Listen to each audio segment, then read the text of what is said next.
A little while ago, I got an email from 1C Entertainment.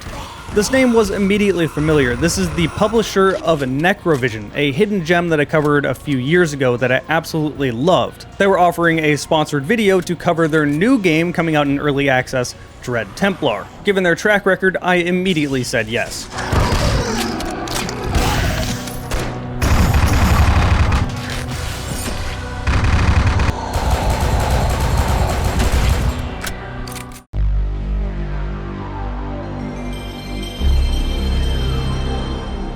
Hey everyone, as always Jarek here. Now this video originally started as a possibly paid sponsor, but turned into not being a paid sponsor. It wasn't in their budget. So the only thing I've gotten out of this video is just a key and early access to their early access release. So while this video is sponsored, it's not really. That said, this game is coming out today at the time of posting this video. And if you want to check it out, check that link down below in the video information. It'll be on Steam. Dread Templar is a fast-paced, first-person shooter that combines elements from both modern retro shooters and classics from the 90s. At least, that's how they describe it. And yeah, it's pretty true. The way I would describe it is instead, if you liked Doom Eternal or any Quake-like games, you are going to love this game. My first impression with this game is launching to the main menu and hearing some badass music. I can't stress this enough, the soundtrack of this game is the best I have heard since Doom Eternal. It is so good.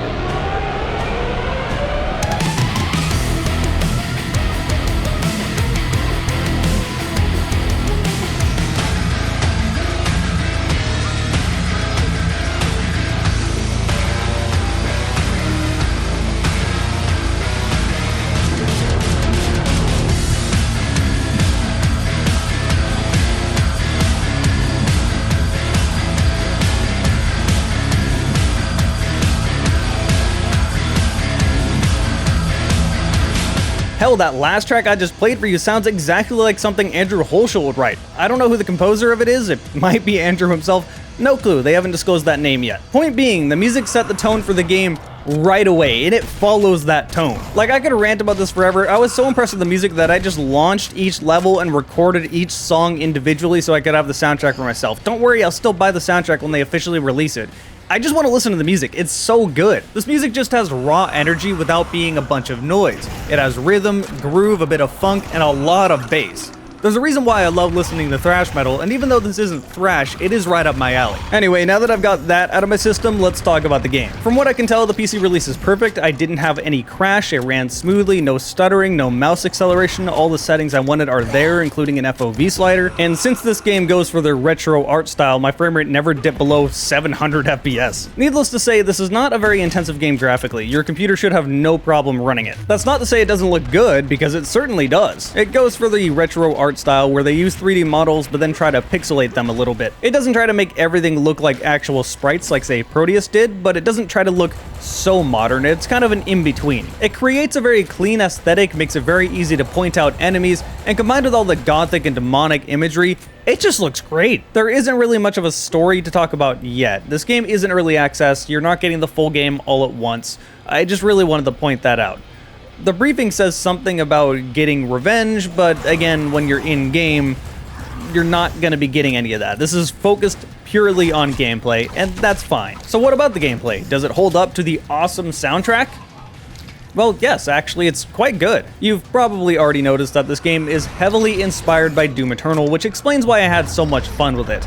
Like I said, if you like Doom Eternal, you were going to love this game, and that's certainly the case for me. However, it doesn't go full in with resource management like Doom Eternal does. You're not going to be needing to chainsaw enemies for ammo, or light enemies on fire for armor, or do glory kills to get your health back. I personally love those mechanics, by the way. This is not a dig at Doom Eternal. I love that game. But the gameplay in Dread Templar isn't full on Quake, but it's also not full on Doom Eternal. It just leans a little closer to Doom Eternal than it does Quake. Regardless, again, if you like this style of game, you're going to be having a lot of fun. The enemies come in 4 different archetypes. You have the land-based enemies that rush at you. You have the land-based enemies that have projectiles, none of which are hit scan, thankfully. You have aerial-based enemies, and then you have bosses. The enemy designs are different enough to force you to prioritize certain enemies. For example, these guys kind of act like archviles. They can spawn more enemies to attack you, so you want to get rid of them first. However, they always spawn weaker enemies, so it's not quite as much of a threat, but you still want to focus them. Or you have these big tanky enemies that will shoot projectiles at you that do a pretty good amount of damage. I think you get the point. There is a good amount of variety between enemies that are not a threat and enemies that are a threat, and they attack you in different enough ways to make you change how you're going to approach that situation. Now, on top of the enemies being good for gameplay, they also have great visual designs. The demonic imagery in this game is consistent throughout the entire early access release, and that includes these enemies. It also includes the weapons. Oddly enough, I think the closest feeling comparison for weapons when it comes to this game is the original Killing Floor.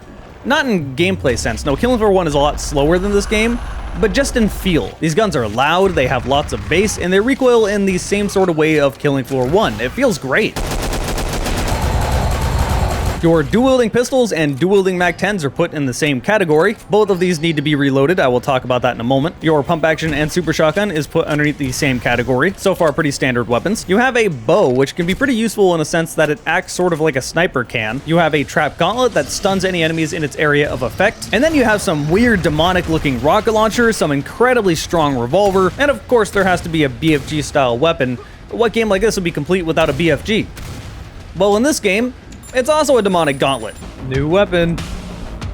Been a while. Is this the... Dude, is this the gauntlet? The Necrovision gauntlet? Alright, what is this? Oh my lord! Alright, this is the BFG of this game. Does it have ammo?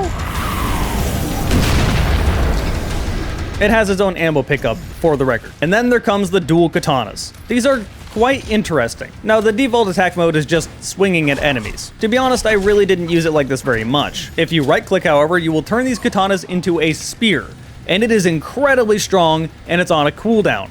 You will want to use this thing as much as possible. Now, about that reloading I mentioned, only a couple weapons need to be reloaded. The dual-wielding pistols, dual-wielding MAC-10s, and the super shotgun. Unfortunately, it doesn't work like Doom Eternal, where if you cancel the reloading animation, you can just pull it right back out and shoot again. You do need that animation to complete. That said, what I noticed is that you can fire any weapon before the animation of pulling it out completes. You can quite literally fire the super shotgun and the regular shotgun at the same time.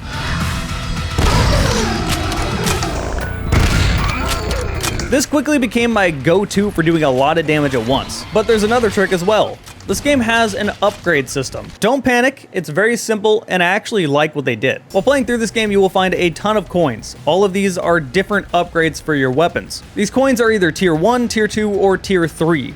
Every weapon has its own tier 1, tier 2, tier 3 coins. Now, the reason I like these coins is because they encourage you to play in a very different style. Hell, let's just look at two different coins for the tier 3 shotgun upgrades. One of them allows the super shotgun to do more damage when more enemies are around you.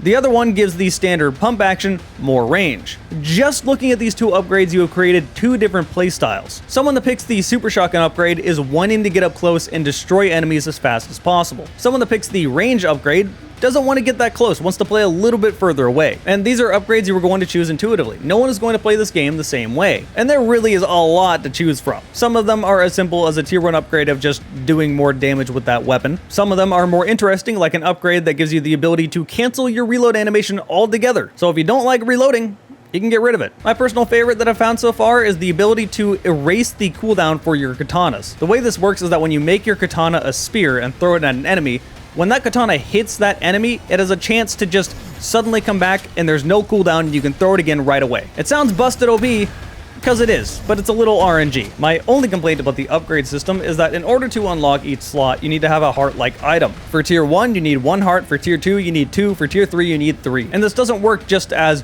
you have 1 heart, you unlock all tier 1s. No, it's just that specific tier 1. This would be fine, but the game is really stingy about giving you these items. I really do think that you need to get more of these so you can experience more of the upgrades. I might have missed some. This is a 90s retro shooter, so there are secrets to find in this game, and I am terrible at finding them. But for the most part, anytime I found a secret, it was just armor or ammo or something like that, not a heart. So yeah, so far that's the only complaint to have with this game. The movement is smooth and fast, and you probably noticed that it has the dash mechanic that Doom Eternal had, and it's on a cooldown just like Doom Eternal. You can make this cooldown shorter because there is a skill tree for your person next to the guns, and overall it's a game that I really enjoyed my time with. It has a good sense of progression. The maps start very linear with enemies that are very weak and easy to kill. And as the game goes along, the maps get more intricate, but they never feel like mazes. Instead, the map design started relying more on a central area. You'd walk into this big area, there would be offshoots that would lead around, you would get a key, and they would kind of dump you out right next to the door you needed to use the key on. It felt like I had this ability to explore the maps, but also not get lost, but also not feel like I was railroaded to go a specific way. And then we get to the bosses, which feel more like, say, Doom 2016 than Doom Eternal. They're your classic bosses with attack patterns that you learn and eventually kill. What I would say is that if you're going to play this game, at least play it on hard difficulty. Normal difficulty is way too easy. This is a style of game where if the game isn't pushing you, it's just not very fun. Perhaps you like easy games, maybe that's just me, but I really would recommend at least hard difficulty. For a better analogy, it kind of feels like playing Halo on normal compared to heroic. The game was just sort of made to be played on heroic. And then if you really want to challenge, there are difficulty modes above that. Oh, also there's a slow motion mechanic in this game. That's what that top bar is. It is quite useful, but for some reason I kept forgetting I had it. I don't know how. I'm quite literally a professional at fear, but I forgot I had slow motion in this game. The bar recharges when you do damage to enemies, so do keep using it. It is quite useful. Now this game is in early access, so the full game isn't there, but what is there is incredibly well polished. Throughout my hours of playing this game, I only found one bug where I got stuck in a wall, and that was it. As of right now, there are 2 different chapters, both with 5 levels in them, and it should take you roughly 3 hours to beat them, give or take 20-40 minutes. Once this game fully comes out of early access, I will be making another video of it. If you want to try it out for yourself, again, check that link down below in the video information. And that should be all it. I didn't get a chance to stream this game due to embargo reasons, but, you know, if you want to join me over on Twitch, my Twitch is twitch.tv/Jarek4GamingDragon. If you subscribe, you get to see my videos ahead of time. And of course, I want to thank all of you for watching this video.